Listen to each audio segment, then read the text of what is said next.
Yo, what's going on, everybody? Welcome. It is Wednesday, middle of the week. I'm going to give you guys a heads up.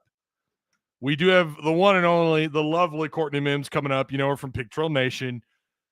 I reached out to her this morning and asked her about taking call-ins. I don't know. I know the last time we did a call-in, we had some interesting calls. So I don't know how familiar she is with that, and I'm going to give her a warning when she comes on here. We did have some interesting calls. I'm going to ask that those of you who do call in be polite, okay? Let's just be cool. Rules is rules in Discord. Let's just go ahead and say they apply here, okay? Be kind. And let's rock this joint. Let's do it, baby.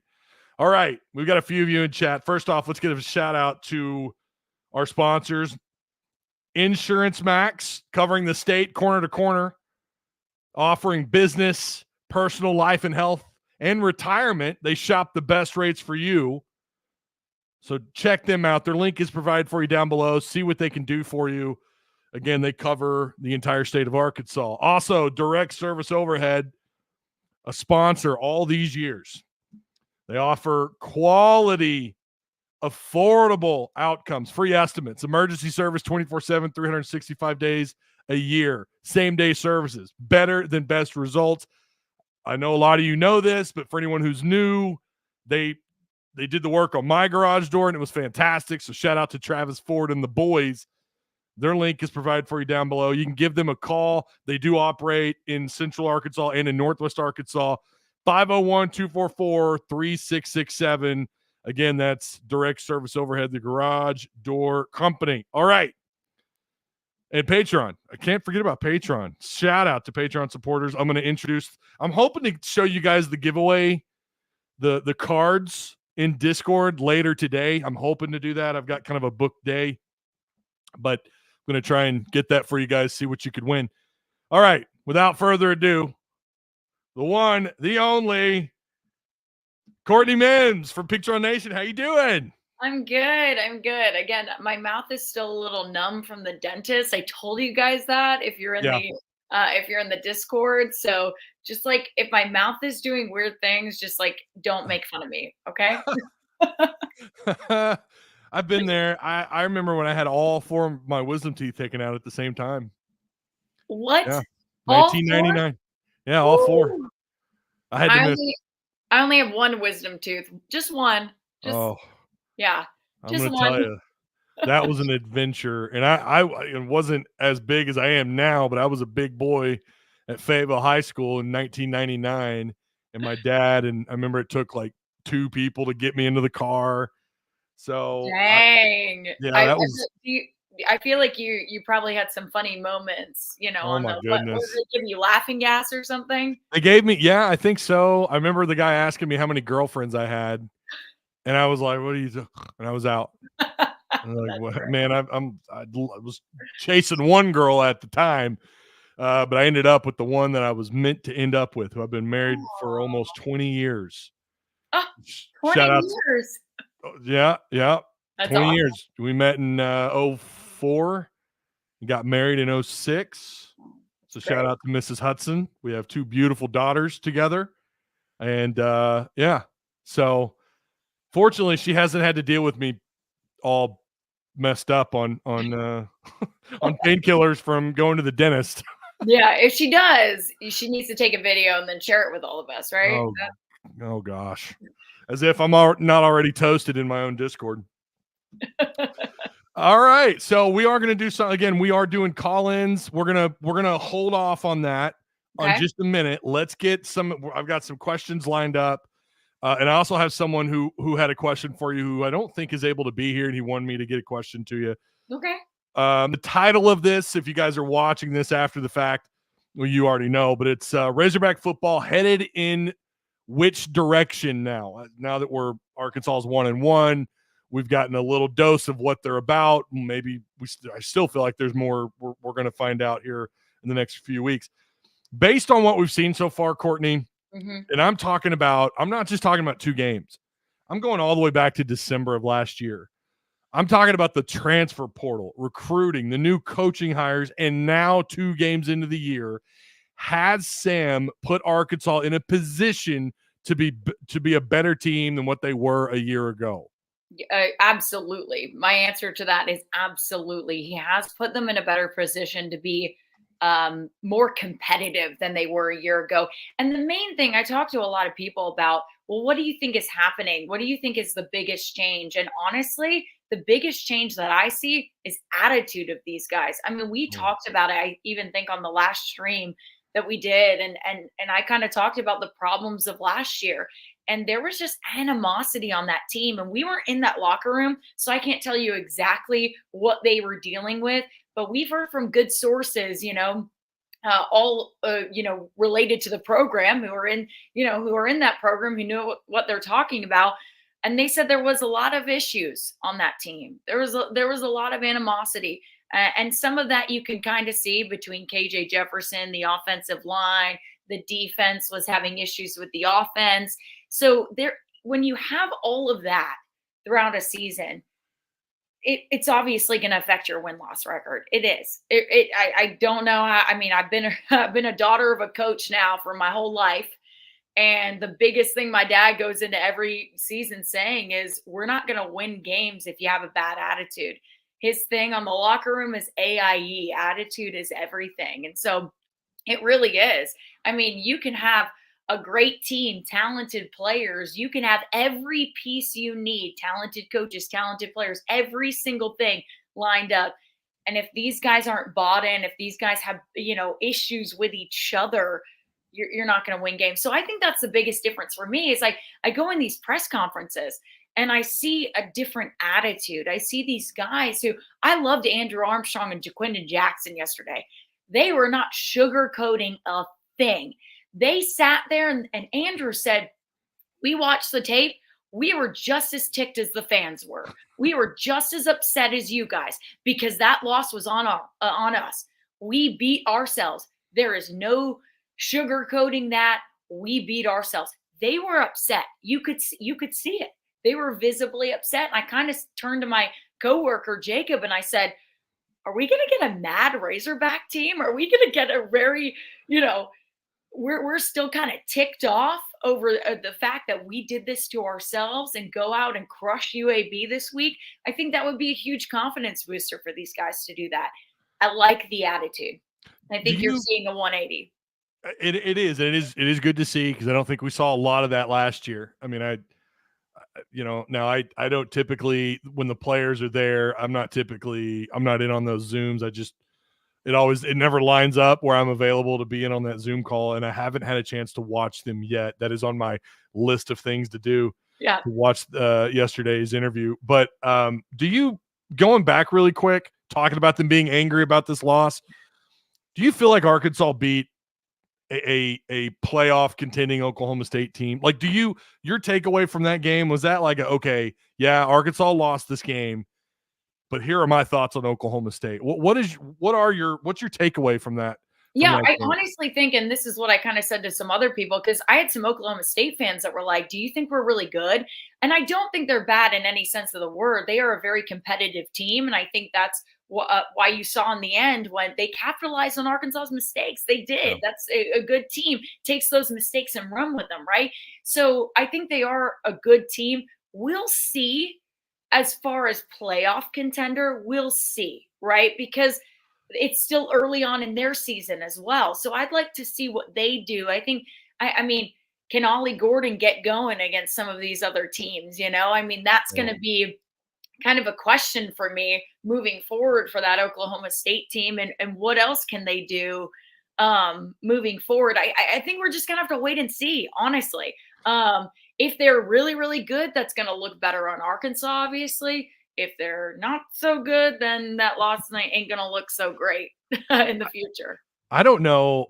I know what we saw against UAPB, where Arkansas 10 for 10, all tutties, right? And then it's like they're shot out of a cannon in the first half against Oklahoma State. And then we know how the second half unfolds. I don't know how much of that. And that was my takeaway. And I was on another show, Mark Rogers' show, Voice of College Football, and I think I said it there. and I said it in my Monday show that I felt like Oklahoma State, and it is early, it's only 2 games, but gosh, they look like a 8-4, 7-5. And that's not me saying that because they beat Arkansas. That's just an honest take. Like, yeah, their offensive line didn't allow any like 2 or 3 pressures. Yeah. But Ollie Gordon has not looked good in back-to-back weeks. Their quarterback has not looked good at all this year. And yeah, he had over 300 yards, but he threw the ball a ton. And some of that, I think, was just messed up coverage by the Arkansas secondary. And that's might be a flag for Arkansas's defense. I don't know yet. But Bowman looked awful. Their run defense dominated. I mean, up the middle, they couldn't stop anything. It could just be that Arkansas is an SEC team. Maybe Arkansas is just that good, and we're not giving Arkansas enough credit. I don't know. And that's why it's so hard to say those things, because I also agree with you, Ty. I'm not on your side there that Oklahoma State could be a team that goes out and wins 8 games this year, 7 games this year, whatever. I'm not saying they're not. I'm just saying time will tell, because it's so early on. We've had just a little bit to see of them. And I'm like, okay, you beat Arkansas. Great. We're still figuring out what Arkansas can be, right? Yeah. I think Arkansas can be really good. And so that will be a really good win for Oklahoma State. Also, but do we know that for sure just yet? No, I have a lot of questions that I think we're going to dive into on this live stream, because again, it's kind of like a wait and see, we'll find out what Arkansas is made of. And I think UAB, while a lot of people are like, oh, they can go out and crush them and beat them, I think it'll kind of tell me some things a little bit. I don't think it'll answer the kicking situation, guys. I don't think they're going to kick field goals in this game. I'm going to be honest with you. And then you go into Auburn on the road, which I think is a very beatable team for Arkansas right now. So we're going to find out what this Arkansas team is made of and how they react to a loss like this. I like the mindset of the players right now. I do. How are they going to use this and fuel them moving forward? Yeah, well, exactly right. How do you manifest this anger, or how do you hold on to it? I should say manifest. It's there. How does that all translate onto the field? And does that result in maybe more penalties? We saw Sorey I think he let his anger get the better of him with that body slam, unnecessary, that silly penalty. Right. Really helped Oklahoma State out. And I think they were you could tell Razorbacks were getting a little flustered in the second half, and their defense was starting to show a little bit of attitude. Does that cost them negatively, or can they do something positive with that anger and then hold on to it? Because UAB, I know we're not supposed to overlook people. I've got something to say in Discord and the Patreon, in the Behind Enemy Lines page that I'm doing. I've got something to say about their quarterback. I've actually been talking to a friend of mine, Stephen Hamner from QB Spotlight, about him just a little bit. We're kind of diving into him a little bit more. But it's about harnessing all this and hanging on to it, and then putting a better product on the field going into SEC play when you take on Auburn. How would you, and again, I know so much of this is we're only 2 games in. I get it. You really only had your first test this last weekend. But based on these 2 games, I want to try and grade, if we can, these particular parts so far. Bobby Petrino as a play caller, how would you grade him so far? I would say an A. I mean, genuinely, I really would, because I wouldn't give him an A++, because there are some things we can critique. I know one of them right off the bat is, you're 4th and 1 and you have Rodney Hill is the back you're giving it to. I was a little questionable there, and I was like, okay, that wouldn't be what I would have drawn up, but but I can't critique a lot of other things. And the reason being, you don't get 650 yards of total offense and you're calling a bad game. You called a great game, right? If you take away the mistakes that he can't control all those mistakes, right? He's not out there with the players. He can tell them what to do. He can't control them when they're out there on things like ball security and stupid things and penalties. He can discipline them. He can tell them, don't do that, but he can't control them out there. I don't think his play calling, again, we had somebody that say, oh God, his play calling was terrible. And I said, absolutely not. In these first 2 games, his play calling has been exactly what we wanted from Bobby Petrino. You don't get 10 drives equaling 10 touchdowns unless you have a good play caller. You don't get 650 yards of total offense. When you look at the offensive stats, that's why Andrew Armstrong was so ticked off last night. He was like, you look at those offensive stats, if you just take away the score, you would have picked us to win that game. You would have said, absolutely, there's no way Arkansas loses that game. If that's what if you're looking at those offensive stats, that's Bobby. He called those plays. He did that. You know. Now, I'm not going to give him an A++. There are things we can criticize, but I don't think maybe I would go to an A- if you really want to, but I'm not going to a B on him. I think his play calling has been incredible throughout these first 2 games, and I think he's even learning what he needs to do taking forward. You know, I don't think. I mean, Sam even said it in the press conference. I believe we had a question about Braylon Russell, right? I talk about that 4th and 1 call. I wouldn't have picked Rodney Hill. Where's Braylon Russell? Yeah. Where has he been? I mean, you need someone who's strong, who's a power back. I mean, you need someone that's not what Rodney Hill's like 5'7", and I'm not saying he's bad. I'm not saying that. I'm saying I wouldn't have chosen him to push it in on 4th and 1. No offense. So I think you can criticize some things, but I don't think that drops you down to a B. If anything, it's an A-. So about that, when you're talking about the players being upset about the stats, I don't know if you saw Stu Hogg's post. I wish I could pull it up on screen. Oh, no, I don't. I haven't seen it. So. I'll read it off for you here. Okay.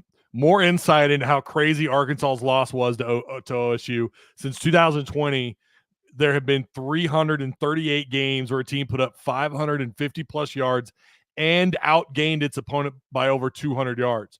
Those teams in those games are 337-1 or 337-1. So with the one loss, the average score, this is what is crazy, 53-15. That loss to meet this criteria, the last loss to meet this criteria was Miami back in 2019. I remember that game. I don't. He doesn't say who was against. I don't. Oh, now I feel like I remember that game though. I feel it was like October 5th of 2019. So obviously before COVID. I wish he'd put who that was against. I wish he would have put who that was against. But I want to say I feel like I remember that being a big talking point of that game. It'll come to me who they were playing. It'll come to me. I found that interesting, and I didn't fact check him. I'm just assuming. Because Stu Hogg's pretty well known with these numbers and stats. Stu Hogg is the best. I come to him when I need a stat analysis, you know, because I was not very good at math in high school. Hey, cheers. Yay. And now I'm in sports. Great. This is fun. We have to do a lot of numbers. But I go to him for all stat analysis. His baseball stuff was great too. Oh, yeah. Stu Hogg. Yeah, his baseball stuff is great. So you guys need to go follow him if you don't already. All right, so Bobby Petrino, you give an A. Yes, I'm going to give him an A. Offensive line. I'm going to give them a B+. Okay. A B+. I think they did a really, really good job. And I think they did. They started the game really well. I mean, that first half offensive line was great. I think, and I know some people brought this up in the Discord, but I watched DJ's video. Like DJ Williams, who works for us in Pig Trail Nation, also KARK news or morning news anchor. Mm-hmm. He did a full breakdown of like 20 minutes of just deep diving and nitpicking into some things. Yeah. And I think it didn't make me feel as confident as the offensive about the offensive line as I was in that first half. Because I was like, man, they are doing a great job. This is night and day. And while it is night and day, you know, there was bad snaps. I mean, there's some really poor snaps. We know that. I don't think it was all on Taen Green. Especially, I was going back and I watched the tape on that fumble that Taen had that he recovered. That snap was below his knees. I mean, like I was like, where are you snapping the ball to? And I think some of that, and I know Sam Pittman probably mentioned this. I can't remember if he did, but some of that is the center adjusting to how tall Taylon is, and it's just an adjustment there. But there were some bad snaps, so that's gonna downgrade me a little bit on the score there as well. And then Fernando Carmona in DJ's breakdown, there was sometimes I feel like he didn't know where he was going. He looked a little lost out there. And I know we've talked so highly of him in the preseason. And I was kind of just shocked at, it looked like sometimes he either he didn't know who his man was, or he kind of just stood out there. And obviously that's when the pressure came for Taylon. And so I was kind of confused at what was going on there. Maybe it's miscommunication. Maybe it's some kinks they have to work out. Only the second game. I guess it's still early on. But I'd like to see a little bit more from the offensive line. I still give them a B+ because, again, you can't have the running attack like you did in that game without having a solid offensive line and offensive line play. So I really will say give them kudos for that and getting Jaquindon Jackson going early on. Yeah. I just want to see some things cleaned up. But that's what we're talking about, little things to clean up, right? That's what we're talking about here. So it's interesting you point that out, because I thought Keyshawn Blackstock, I saw it in the game live. I thought Blackstock really struggled. Yeah. And then I looked at I often go to PFF because they'll give you a breakdown on how many snaps. I try not to show their grades, especially in Patreon, because that's exclusive to PFF. So Patreon supporters, unless it's transfer notes, you won't have a screenshot of their actually where they grade out. However, we can't talk about their grades. And as of right now, Carmona is, off of 142 snaps, is the highest graded pass blocker at 82.6. However, DJ's right and you're right. He did he actually gave up one of the 2 sacks in that game. Yeah. And so his pass block grade took a little bit of a hit from week 1 to week 2, but he is grading out really, really well so far in the pass block game. However, in the run block game, he's grading out at 63.9, which is not really unheard of for left tackles. I don't know why. It seems like naturally their run block grades they're never really super high compared to interior linemen, which I guess has something to do with maybe just teams don't run the ball much outside like they used to. I don't know. But however, Blackstock, his pass block grade, this is based off, again, 142 snaps, 29.6 in his pass block grading. That is, I don't know that I saw any offensive lineman at any point last year that low. Again, last year feels like a fever dream, but 29. However, he grades out pretty good in the run block game. He grades out at almost 70 overall. Yeah.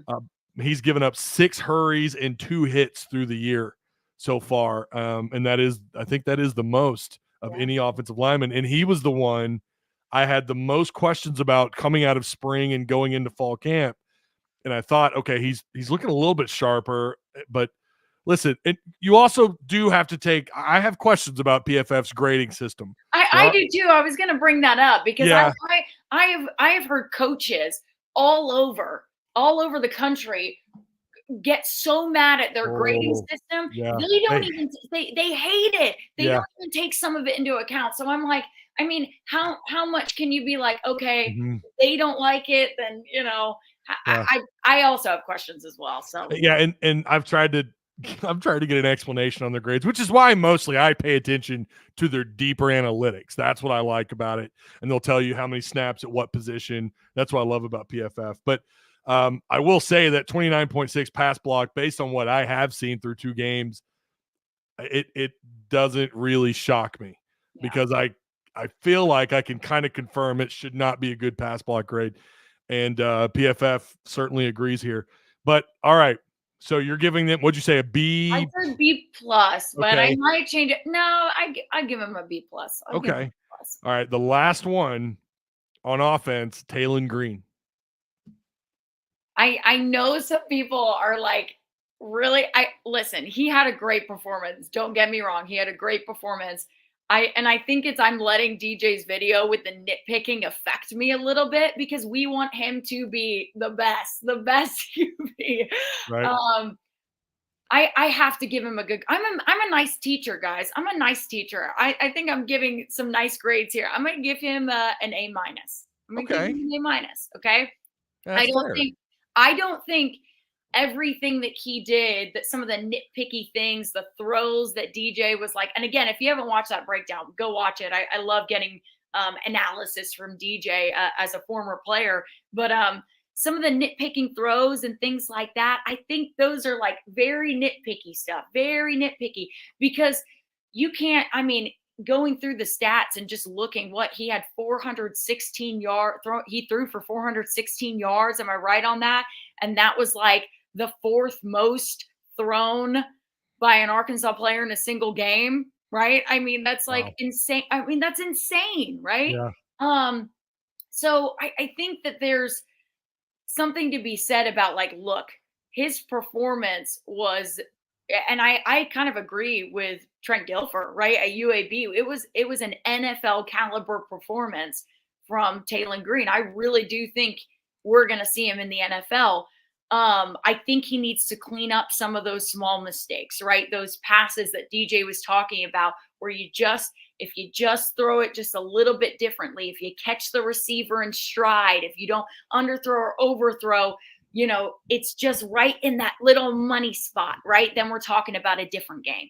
Yeah, different game. That's one of the criticisms. I'm talking to another friend of mine about this, and he's watched football for decades. He knows a little bit. And his biggest gripe is ball placement with Taen Green. Yeah. So he's not putting it where it's not an easy catch for the receivers. Yes. I think that's a fair assessment.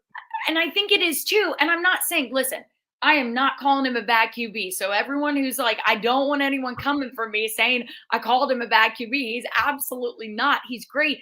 But it's like the difference between being a good QB and a great QB. And he wants to be a great QB, right? He wants to be talked about as one of the best in the SEC. And I think the ball placement, like you said, if he could just fine tune that just a little bit, I mean, we're going to be talking about night and day differences. I mean, I think that DJ was right on his breakdown. I mean, I really do believe when he said, look, we could be talking about a different game because he hits those receivers so that they can catch the ball easier and shoot off.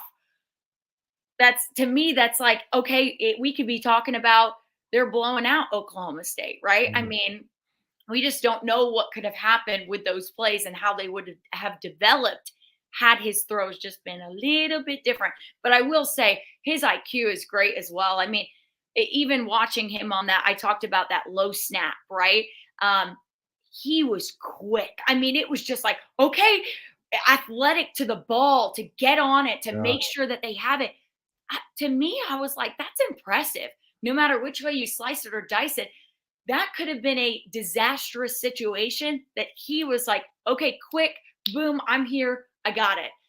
And to me, that's like, it's that quick decision making that's like, okay, I see where you can, I know that you are going to be talented throughout the rest of the season. And I think this is something that Bobby's constantly working on him with, right? I think Bobby is he's going to look at the film. And this is something that Taen has said. Bobby does a great job of breaking down everything and nitpicking everything that he did wrong, right? Obviously talking about the good things too, but making sure that he's fine-tuning those little things so that next week you're not going to see probably the same mistakes. You're not going to see those things. That's the hope, right? If these guys can take that coaching in, you're not going to see those things show up next week. Well, so speaking of his kind of what's going on with him and then also PFF and Arkansas Razorbacks, they tweeted this, I guess yesterday, the highest graded passer in the country on 3rd and 4th down through the first 2 weeks. That goes to Taen Green. He's at 92.0, and he's the highest graded on 3rd and 4th. And I felt like, Courtney, last year, 3rd and 8, 3rd and 12 was a death sentence for that drive. Oh, absolutely. It was. So and far, especially with the bad play calling, right? Because you were like, what is Dan Enos going to draw up here? Because it's definitely not going to be what I thought that it was. Oh my goodness. Last year, it's just and that's the other thing. I think people are forgetting what, and I don't know. I'm not as mad at Dan Enos as some of the people in Discord are. I mean, again, we've had people that are just so angry about. I get the memes. The memes are great in Tusk Talk Discord. They're fantastic. Dan Enos is hilarious. Oh my gosh, who created that? I don't know. Probably either the other Mike, Mac, or a guy by the name of if I say his name, people are going to misconstrue what his name means, so I'm not going to say it. Okay. Something Lock. I'll just say that. Okay. Something Lock. Okay. Say the first part of the name, everyone's going to think it's not. But one of those three are probably the guilty party, but it's great. The memes are fantastic. But yeah, I think people forget just how bad things were from a play calling perspective last year. And I think some of that had to do with KJ and Dan Enos were not on the same page. KJ Jefferson is not a drop back passer. And you watch Green, Courtney, I think he sees the whole field. Yeah. That's when you're 6'6", I guess that's what happens. Yeah, you see over everything. You're just like the king of the field over here. I mean, he's likely to be the tallest player outside of maybe a couple of offensive linemen. He's likely to be the tallest player on the field. Yeah, he's tall, and I love that Bobby, when he first got on campus, that was something he had to realize. He was like, "Why are you playing like a 6'4" QB? You know, like realize your size, dude. Realize that is an advantage. Now I just think you need to get the center to realize that he's also 6'7". Yeah, and that's the other thing. People are blaming Green for bobbling those snaps. It's like, dude, he's 6'6". He's having to reach for these snaps. I'm telling you, go back and watch that fumble. When I tell you it was below his knees, I'm like, I don't think I could even get that snap. I'm 5'7". Yeah, it's I guess there is a disadvantage to having someone that tall, and I guess if you're center, just I don't know.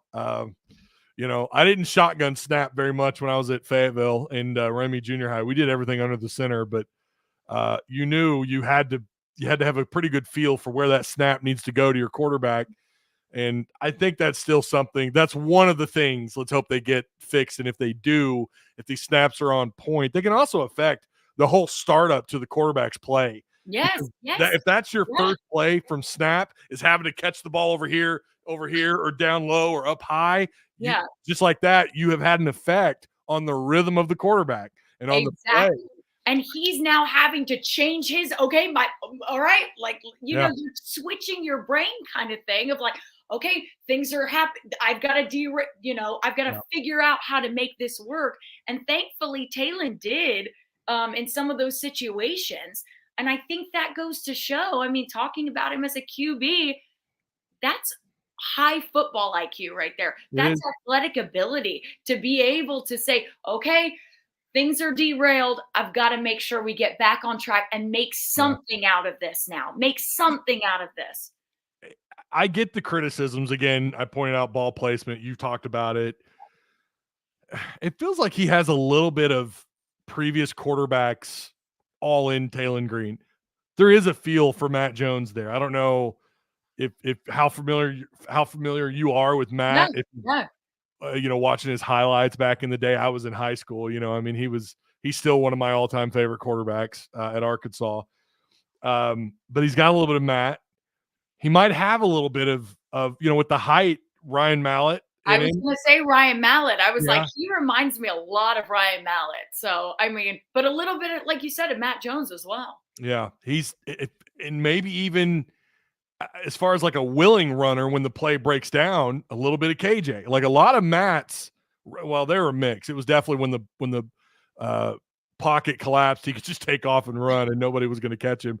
But a lot of his too was designed, right? They'd run some options with him and whatnot. But Taen, it feels like he's got a little bit of each. Let's just hope that he could bring the best of those abilities, and let's limit the mistakes. And I felt like, not to keep harping on some of the negative, I did feel like I watched the pick twice. I kind of felt like he should have just taken the sack. And I also do feel the same, but I do also feel like I think he gets a mulligan in a little sense of the word, because I know what he was trying to do there, and he was trying to say, make something, but at the same point, he should have taken the sack, right? Yeah. I think he was just trying so hard to make something happen. He was. And I just feel like you're right. And I think that's something that Bobby will probably talk with him about of like, hey, that was maybe not some great decision making there, but you live and you learn, right? If only we could, I don't know, let the media talk with the coordinators. Wouldn't that be great? Oh my gosh, that'd be awesome. I have so many questions for Bobby and Travis, to be And honest. Travis, yeah. And Travis, to be honest with you. I mean, I know somebody asked about the pass rush and the lack of it. That's my next question, actually.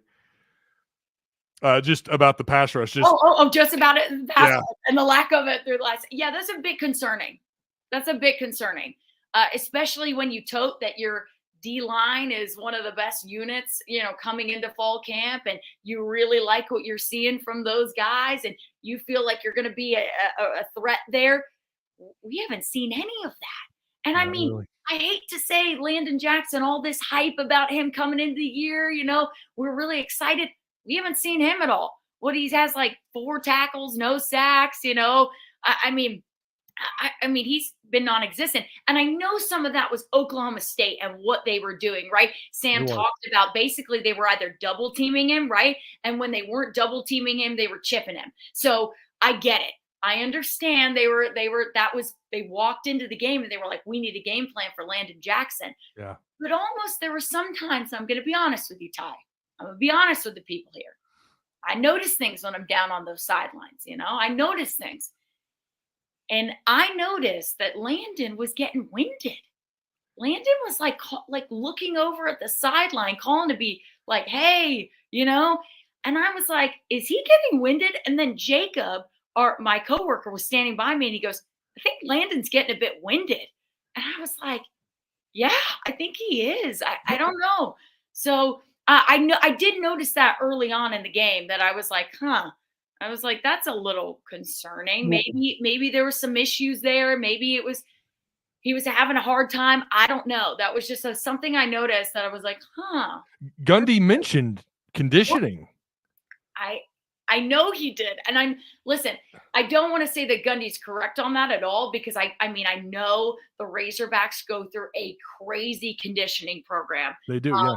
I actually caught up with like Isaac Teslaw over summer. He and his girlfriend interned for us, and I took them to a concert. And on the way over there, yeah, it was awesome. He's great, by the way. If anyone wants to know, he's awesome. I've always heard that about him. He's just an outstanding young man. Yeah, he was gonna take care of my cat because he's a big cat guy. If anyone wanted to know that, he has a cat and he loves cats. So in case anybody wanted to know that, but he was telling us in the car, he was like, I'm so tired. And I was like, man, are you good? You're okay? And he's like, this summer conditioning is brutal. I mean, they are hyping up physicality, and you can feel that in the things they're having to do. So now I'm just taking his word for that yes, it was brutal, and yes, they did a good job. Who knows what they're actually doing? Again, I don't get to go to conditioning. I'm not going to tell you I can see that this is exactly what they're doing. But hearing him say that, I'm like, okay, that makes me feel like Mike Gundy may be wrong a little bit, but with what I was seeing with Landon, maybe he was right a little bit too. So I don't know. That's one I'll have to do more research on a little bit. I definitely never got the vibe. I know that when we were there, when they allowed the media in, we're there in the early portion of practice. Yeah. So, and if we're lucky, we got, 5 periods, early on, I think we got like 8, 9, and then it kept getting smaller and smaller. But I never got the vibe that, boy, they're just not conditioned. In fact, I thought all the defensive line looked like they had a little bit more pop, which is saying something, because last year they were pretty good pass rush. And back to what Sam said, he'd said that they were moving to Jackson's direction. Yes, in other words, they were making that call, the quarterback's adjusting his line and sliding them to his direction. Correct. And I love that Sam said, and this is a good point, we need someone else. We need another threat on the defensive line. Correct. That's got to be Jukic. That's got to be Nico Davier. It's not there yet. And hopefully that's an area where we start to close the gap, and maybe Jackson gets a little bit of help. Before we move on to we have a caller. Oh my gosh, we have a caller. We do. Oh my goodness. I love it. This is a known caller. He's called before. He's very polite. He's an OG. What's going on, Jeremy? Hey, can you guys hear me okay? Loud and clear. Okay, I got my headphones in, and last time I had my headphones in, everybody said it sounded like I was getting kidnapped. So I want to make sure I want to make sure we're good this time. Loud and clear, man. But hey, Ty and Courtney, it's good to talk to you. Courtney, real quick, you won't remember this, but last year at the LSU game in Baton Rouge, me, my brother, and a buddy were sitting first row, and I actually saw you walking by, and I screamed, "Hey, Courtney," because I watched Pig Trail Nation with you guys, or Pig Trail Network. I get them mixed up, Ty. Your old channel, and I think it's Pig Trail Nation. Don't bring that up. I don't need a cease and desist. Don't bring that up. It is Pig Trail Nation. You're totally right. You're good. Okay, but and you said hi back, so I want you to know that that I noticed you and thought that was pretty cool. And my buddy who was with me, who's not an Arkansas fan, he's actually an Oklahoma fan. He just looked at me like, "Wow, you're a moron." But it was kind of cool to see you. But I have a statement and then kind of a question. It may be long-winded, so if you maybe give me a minute or two. But first of all, the Taen Green pick last week was tough because we're up 14-0 at the time. We're driving, and a couple plays before, maybe the play before, like we hit he scrambled, hit Tyrone Broden in the end zone. And it went through his hands, and it would have been a tough play. But I know good quarterbacks, a lot of times they get help from really good receivers. And I know he's no Joe Burrow, but think Joe Burrow. In 2019, he was throwing to Jamar Chase and Justin Jefferson and just this group of wide receivers that he could just kind of throw it up, and those guys would go get it. So I do think at some point, and I know they did that a little bit in the game on Saturday, but that's one play rather than it being 14-7. It's 21-0. That's a 14-point swing. That's huge, especially in a game that was so close where you muffed a punt, missed a couple field goals, couple turnovers on down. But my question to you guys is this. So my philosophy on Arkansas football is I think the standard at Arkansas needs to average to be about 8-4. I know Trey Biddy kind of has the same stance, 8-4, with the caveat of, okay, you may have a year where you go 6-6, but once out of every 3, 4, maybe 5 years, you spike to a 9-3 or 10-2. And so my philosophy coming into the season was, anything under 6 wins, Sam Pittman's probably going to be gone. And in year 5, you could make the argument and probably convince me if he was to even go 7-5 in year 5, he would be gone. Now, with that being said, I think my idea has kind of changed. And I want your guys' feedback on this, because if you brought Sam Pittman back, and from what I can tell from listening to everybody, a lot of people think that Bobby Petrino, Travis Williams, and Sam Pittman are kind of tied by the hip. Like what happens to Pittman happens to the other coordinators. And I really like what Bobby Petrino and Travis Williams have brought to the offensive side of the ball and the defensive side of the ball. So my question is, do you guys think it's justifiable if he goes 5-7 or let's say 6-6 that we bring Pittman back to keep Bobby Petrino for year 2, Travis Williams for year 3, and really see, because I know, Ty, you've talked about it quite a bit, how the Bobby Petrino offense can be a little difficult to understand. There's a lot of information there. And from what I can tell about Taen Green, he's picked it up very quickly. But let's say he comes back for year 2 being Taen Green and Bobby Petrino with the defense. Do you guys think it's justifiable to bring him back if we go 6-6 and say, hey, now that it's year 2 under these guys, it's going to be a different story in year 6 for Sam Pittman and year 2 for Bobby Petrino? Thank you, guys. Appreciate the call, Jeremy. Thanks, man. Yeah, Jeremy's awesome. I do remember that moment that he is talking about, by the way, at the LSU game. Oh, okay. I remember saying hi to him. So okay. I do remember that. And I was glad he said hi. So thank you for calling in, Jeremy. And thanks for saying hi. I appreciate that. You're not a moron. You can go first. 5-7, 6-6. I've said this before, and I'll put it out there. I think if he goes 6-6 and makes a bowl game after the craziness that was last season, I do believe he stays for another year. And the reason being, I think, is because like Jeremy just pointed out, I think the coordinators would leave if Sam Pittman leaves. Now, I don't know that for a fact, right? But I do believe that they would find other gigs, right? They do like working for Sam. Contrary to popular belief, everybody here, they like Sam. The players like Sam. people in the staff like Sam, they like him, they trust in him, and they think he knows what he's doing. So I think he would stay if they made a bowl game. And I think it would be because they've got something going here. They're building something. Clearly, they're pushing to a better future. And then I think you have Taen Green sticking around. We've heard rumor mill.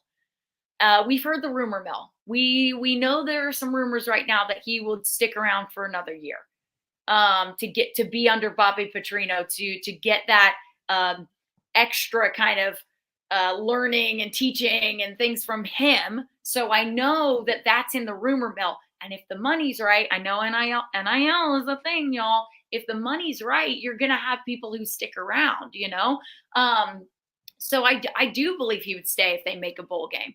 I do. Maybe even win the bowl game, and then you feel pretty good heading into another season. I don't think 5-7 is where you're going to really start to see, okay, you only won one more game than last year.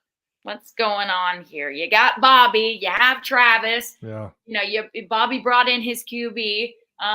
What's going on here? Because then you start to look at the coaching a little bit deeper, right? Because let's say, idea, they only win 5 games. And some of the mistakes that we saw in this Oklahoma State game are showing up in these games to come. They can't close out close games because mistakes that were showing up in week 2 are showing up in week 7, week 8, right? If that happens, if that scenario happens, 5-7 is not going to be good enough. It's not. I don't believe it is. I think 6-6 will keep him just because you get to a bowl. That gets people excited. And then maybe you go and win that bowl game against a good opponent. Who knows? Who knows who they will match up with? But I do think a 6-6 season will keep him. Maybe I'm wrong, but I think you've got to keep going with what he's got going here on the staff. So oh man, it's such a complicated question, because are you guaranteed that these guys come back, right? Is there a guarantee? That's a question for the great Razorback fans out there that donate to NIL, right? There you go, right. Truly, I'm sorry, guys. It is a fact of life. It is a fact of what we are dealing with right now, that NIL is here. It's here to stay for the foreseeable future until they start, making some rules about all of this and stuff, but it's here to stay. And so you have to pay these guys. You have to. You're right. And there's what came first, the chicken or the egg debate, NIL and talent versus, what you're doing as far as recruiting and how you're affecting the NIL and going through the portal. And so which is it, the chicken or the egg? How do you get these players without good NIL funding? There's also the possibility that, like you said, Green might be an NFL quarterback. I like Malachi. I do. I'm a fan. I liked what I saw, despite that 1 week where he turned the ball over a bunch, apparently, in the scrimmage and then throughout the week. But there's so many variables. I mean, should he come back at 6-6? I don't know. I would probably argue no, he shouldn't. But there is the classic Tusk Talk with Ty, who you going to get argument. Who are you going to get? A lot of people try to tell you that, well, this is not an attractive program. Well, then I'm going to ask you, why is it not an attractive program? Does it have something to do with your current head coach? I'm not trying to put it all at his feet, and I'm not trying to play the blame game, but I mean, let's be real. I don't think it has anything to do with your current head coach. I think it has something to do with the fact that they know the NIL situation here.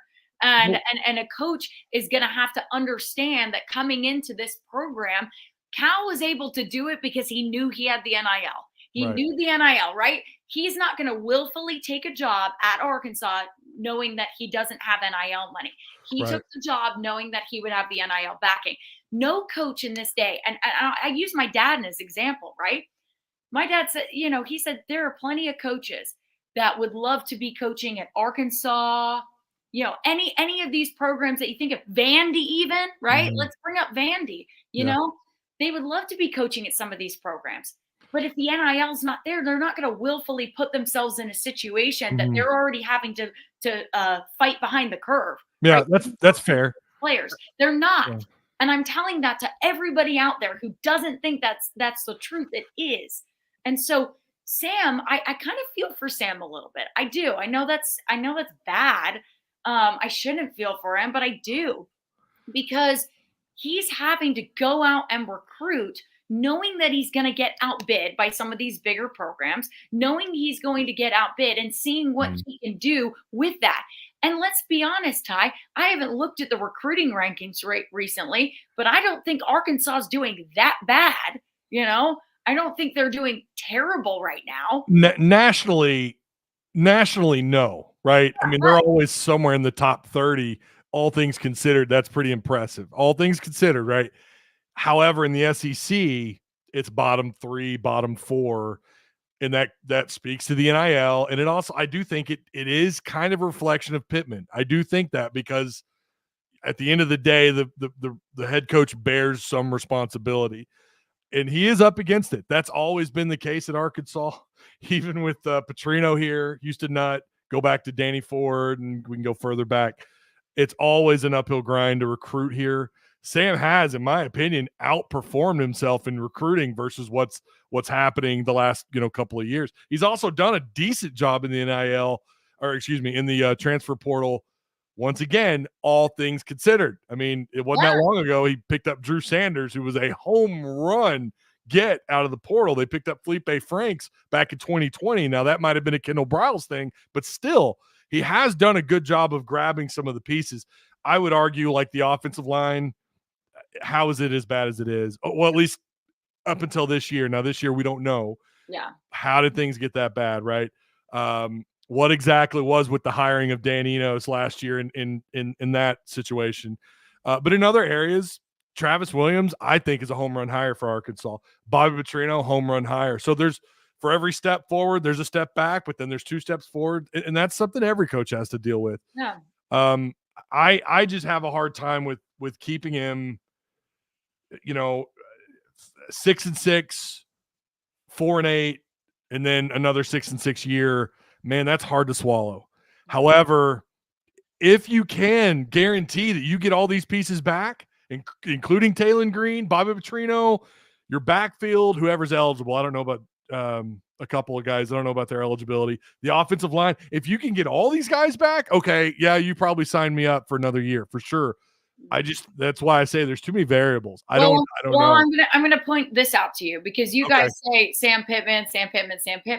A lot of these guys, you say, oh, he did decent in the transfer portal. He did decent on recruiting, barring knowing everything that we know, right? And I think the same thing. I'm gonna say this to you, and I don't know if people, I think I've said this multiple times. Every time I talk to players on why they come to Arkansas, one of the first things they say is Sam Pittman. Right. You want to get rid of Sam Pittman, you're saying bye-bye to a lot of those guys. That's the honest thing. Truthfully, you want to keep Taen Green, you better keep Sam. Truthfully, you better keep Sam and Bobby, because that's why he came here. I was going to say, what about for the people who believe, and I don't think this is the case, if Bobby is the head coach, then the odds of you. That's not going to happen. I'm going to say that kindly to everybody. It's not going to happen. If you can clip this, and if it happens, I will eat crow. But yeah.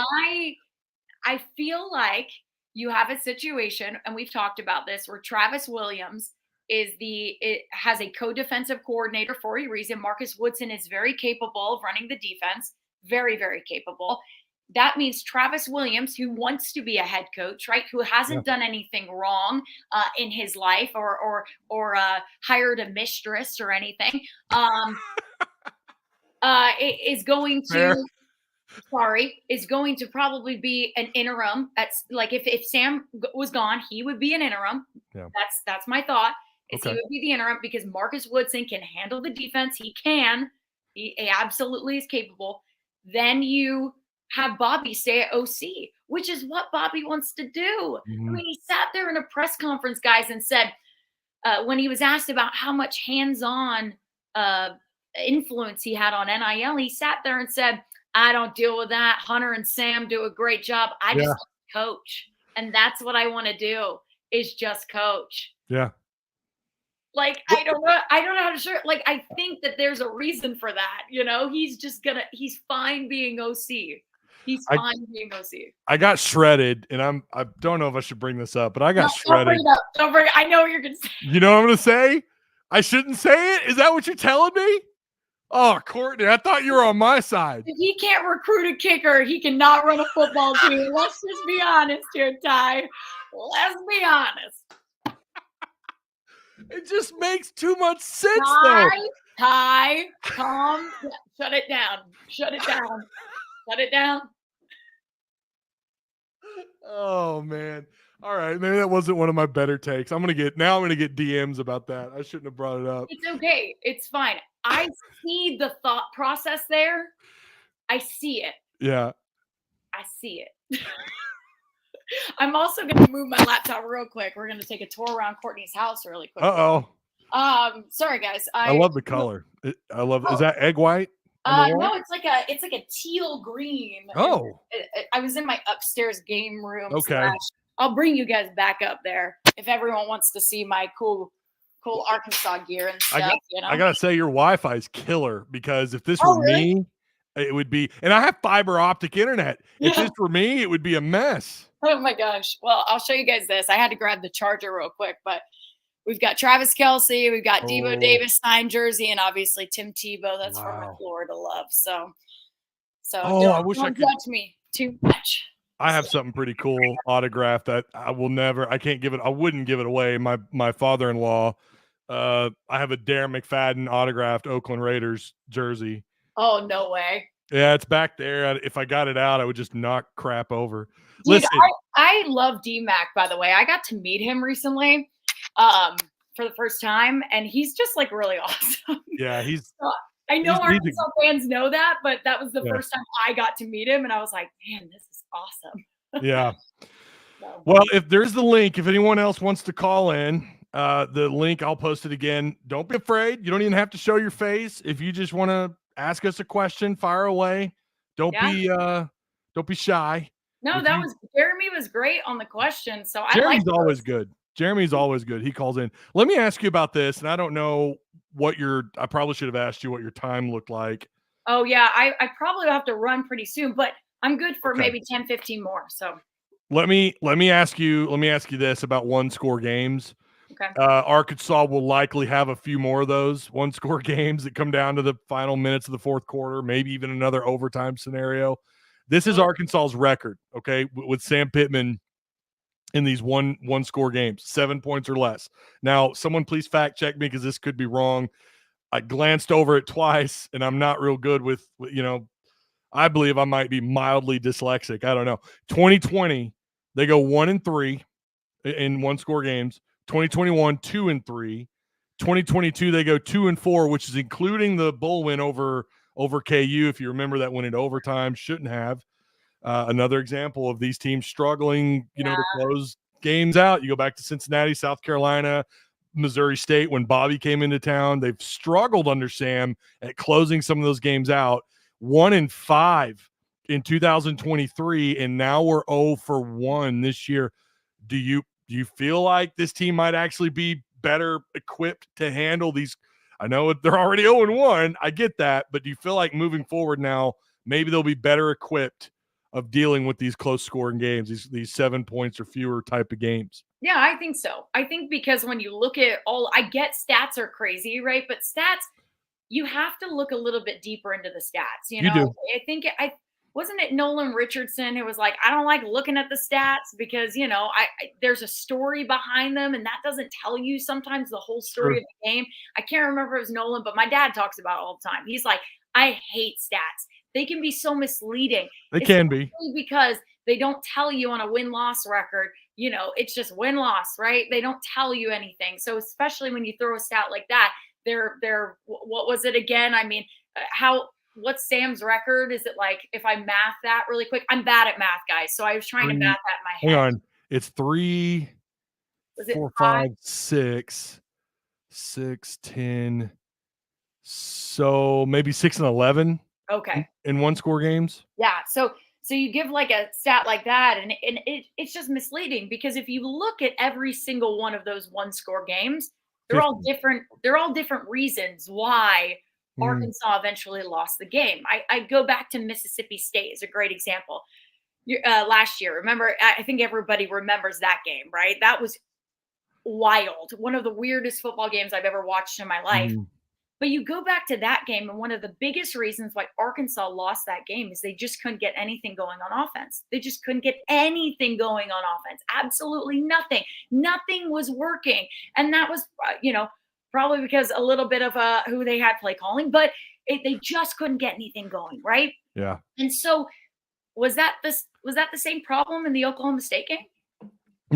No, it wasn't, right? So I use that as a small example, but you can go back and do that with multiple games. And you can say, okay, this is why they lost. This is why they lost. This is why they lost. This is why they lost. I think you're talking about a different situation this year versus last year. I mean, those one possession games that they lost, those one score games that they lost, I do believe it was a little bit on the play calling, right? I mean, I do believe that. Do I believe that's the case this year? Absolutely not. Let's be very clear, they shot themselves in the foot to lose that game. They know that. The players understand that. They are just as pissed off, and I think I can say that word here. You can. Pissed off as you guys sitting behind the computer and watching this right now. They are just as ticked off as me, you, Ty, I don't know. We'll pick anybody, right? They're just as ticked off as you guys. They know that needs to be fixed. You're not going to see Xavier Sori Jr. doing the same thing that he did in that game versus against Auburn or against UAB. These guys have gone through that now, and you hope that they learn from it. They've cleaned up those mistakes, and you're not maybe going to see a few more. You say you're going to see a few more one-score losses or one-score games. You're definitely going to see one-score games, but hopefully Arkansas is on the other side of that, not on the losing side, on the winning side, because they've gone back and cleaned up those mistakes. Only time will tell, folks, if that's the case. I feel very confident they will. I like what I've seen in this team. I like what I've seen in this team in fall camp. I wish we got to go to practice, because I would love to tell you that this team is working on the things that we're talking about in this live stream right now. But I do believe it's a different situation. And John, I know I said a bad word. I'm sorry. I'm ranting. How dare you? How dare you? I hope you don't get an angry email from someone. Please. I watched you on Tusk Talk with Ty, and you said a bad word. How dare you? If they get an hour in to this video and they see me do that, I will respect the email, because that means they watched the whole thing, and that means right. So you know what? That's right. Respect. Get a lot of people who will ask me questions after a live, and I'm like, I said that in the second half of the segment. I talked about it. Please go back and watch. Please go back and watch. We do talk about good stuff, guys. Yeah. And speaking of good stuff, Courtney Mims, Pig Trail Nation. I got halfway through the recent Ask Mike. I need to get through the second half. I saw he got a little feisty. It was good. I like it when Mike gets a little feisty. He got a little feisty in that last question too. I think just to stand up for Mike a little bit, because he gets a little feisty, right? And people are always like, Courtney's so mean, and he puts all these mean comments in the show. And I go, so mean. He's not mean at all. He's really nice. Mike is great. Yeah. And he always talks to me before the show. We game plan the show. I help him out with some of the content that we use. And when we game planned this week, he goes, I just think I need to go on a rant about some of the dumb comments I see. And I know the Discord feels that on this, because I even used you guys as an example in there. I said, look, there's some dumb comments, but I know some people that back that up and go, whoa, you're a dumb fan. And I'm like, I love it. I love the as long as they're minding the rules is rules page. Yes, the rules is yes. Mind the rules is rules page. But yeah, that's what I tell my mods and everyone else. Shout out to them. I remember working at Taco Bell, and I had a boss tell me, shout out to Mark Grant, kill them with kindliness. Yes. And when you get someone that comes in with a silly comment, then you back that up with, where are you getting this from, sir? Yeah. What makes you, why did you arrive at this opinion? Where is this coming from? And then push back a little bit rather than just, punching them in the face with all the facts and your rage. But yeah, no, you're right. Some people need, they need the finger wagged at them a little bit. Some people need to just come back down to earth a little bit, right? That's right. Come back down to earth, guys. I mean, the craziest thing is the Bobby Petrino comment made me feel sick.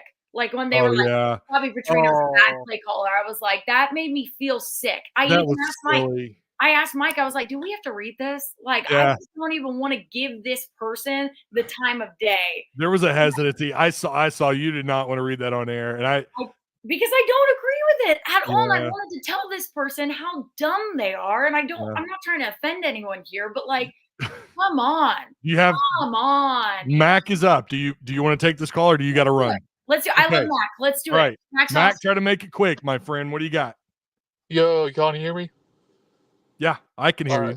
All right. Well, thank you for the shout out, Courtney, for us calling out the dumb people. But this quick question: what game do you think is more needed for Pittman to get, the Auburn or the A&M game? Ooh, that's a good question. I think for me, it's the A&M game. I agree. I think it's definitely got to be the A&M game. And just to me, that holds a little bit more oomph than the Auburn game. And I think Auburn's definitely a winnable game. So they can go out and win both of those games. That would be ideal for Pittman, obviously. For me, it feels like Auburn because it might have the domino effect. But in terms of like importance, A&M, because you've had so many close games with A&M that you should have won in years where you were better than them. Not many, but again, I would agree A&M for that reason, but also Auburn because it could have a domino effect. Also, it would break the losing streak to Hugh Freeze, because Hugh Freeze beat you when he was at Liberty, and then he beat you at Auburn at home. It'd be nice to win there, and I think it would take a lot of pressure off of Sam. But I think I'm with you too. I think it's got to be A&M for sure. But I also want to clarify I believe the same thing as you too, Ty, is they have to go and win that Auburn game. I'm going to feel very differently if they don't win that Auburn game, because I really feel like they have a good shot of winning it based on what we've seen. So both. Yeah. Listen, I'm excited to see what Texas A&M does this weekend against a terrible Florida team, because that line is not. I don't know if I don't know if I'm going over Mac there if he was trying to say something, but that Texas A&M line with Florida is pretty close now. I looked at it and I was like, "Ooh, is this 3.5? Okay, all right." There's some interesting games this weekend. None. Maybe I overlooked that. I didn't see any that were like, oh my God, I absolutely have to watch this game. But there were a couple. I'm always watching. Definitely the Florida and A&M game. I think for Arkansas fans to see, because here's the thing, you guys, hey, we're all Florida fans this week, right? Great. It's one of the only times I can say that. But I know a lot of Arkansas fans it'll be intriguing to see what they do against Florida. Yeah. Right? And I know they're favored. They're not favored by a lot. I know they're favored, and it's in the swamp. So that helps Florida out just a little bit, I think. Yeah. And we'll see if DJ Lagway gets the start too. So. Oh yeah, Lagway. Yeah. One of your highest rated recruits ever. Did you know that? He was like a top 20 overall Florida player, which is insane. Yeah, I know. Always recruits well. He's good. He's very, very good. But we'll see if Billy Napier is smart enough to start. Yeah. No comment. But we'll be rooting for Florida for sure. I know everybody will. But that's one of the games I'm watching this weekend. So we'll see about the other ones. Well, Courtney, again, thank you after your dental appointment, and I know you've got kind of a busy day. I appreciate you taking a little time out of your morning. I should say afternoon now, stopping and talking with us. Thank you. Oh, I love it. Yeah, every time I come on, I enjoy myself. I hope you guys don't hate my rants or anything. So No. I didn't even get on my kicker rant. So like everyone Oh, yeah, nation gets to hear my kicker rant, you know? The next time you're on, we'll talk about the kicking game. We'll get into that. We need to talk about it. And especially we'll find out who gets the job this week. But I'm not really caring about this week. I'll be totally honest with you guys, because I know both Shipley and Ramsey can make PATs. It's, if they're not going to attempt a field goal, we're not going to know really. You know what I mean? So, so it's kind of like this week doesn't really matter. We can probably still get on the kicker rant next week. It's coming. It's coming. Along with some things I have to say about Scott Fountain. All right. That's going to do it. I appreciate Courtney for coming on. Everyone who called in, well, the two people that called in, chat, I appreciate you guys. Courtney, until next time. I'll see you guys then. I'll see you around. Courtney, as always, she kills it. Always kills it. She's great. We'll have her back on. You guys know we will. Again, shout out to everybody. Sponsors, direct service overhead, the garage door company, same-day services, quality parts, affordable outcomes, better than best results. 501-244-3667. And again, that's free estimates, the whole kit and caboodle. Give them a call. They do operate out of Central and in Northwest Arkansas. Insurance Max, covering the state corner to corner, business, personal, life and health insurance, retirement. They shop the best rates for you. Check out their link, also provided for you down below. Patreon supporters, you guys have, you're rock stars. I appreciate every single one of you, big time. You help keep this thing afloat. That's for sure. So I think she crushed it. I think everything. I think she crushed everything that was asked. I think it shouldn't surprise anybody. I was going to ask her, and the one thing I would ask chat, for anybody who's still playing EA College Football 2.5, we know she plays it. She's in like 2 leagues that's a part of our Discord, and she's in our open league. She plays as UCF, who, as you guys know, has KJ Jefferson at quarterback. I was going to ask her what she thought of some of the players' ratings and if she would change any of them. Taen Green, I believe, is 90 overall. Or no, I'm sorry, not 90. My bad. Whoa. Pump the brakes. 80 overall. And I wonder if she would change that. And so maybe the next time I have her on, we'll talk about that. We could carry that discussion into Discord if you guys want. Whose ratings would you change, whether they go up or they go down?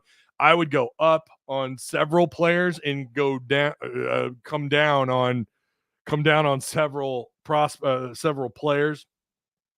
So there is that. That's something we could talk about either in Discord or on the next live, whatever. But I thought that was something that was interesting that kind of stood out when I was going through the depth chart of Arkansas. I think I definitely believe I would pump Green's numbers up. I think he ought to be, I don't know. I think he ought to be in the high 80s. I mean, maybe that's going too fast there. Maybe we're going too fast. Maybe we're jumping the gun, but through 2 games, yeah, I think he ought to be in the high 80s. I know some of you would probably have him even higher. I wonder where Courtney would have him. So Ty says you'd have to change it. Some of you were asking questions during the live. I apologize if I didn't get to them. While she's talking, I'm going through some of my notes. I'm trying to listen to her. I'm trying to read your comments. I promise. You guys know I have a reputation for interacting with my community, with my chat. I've done that for years, and I apologize if I didn't get to everyone's comments. But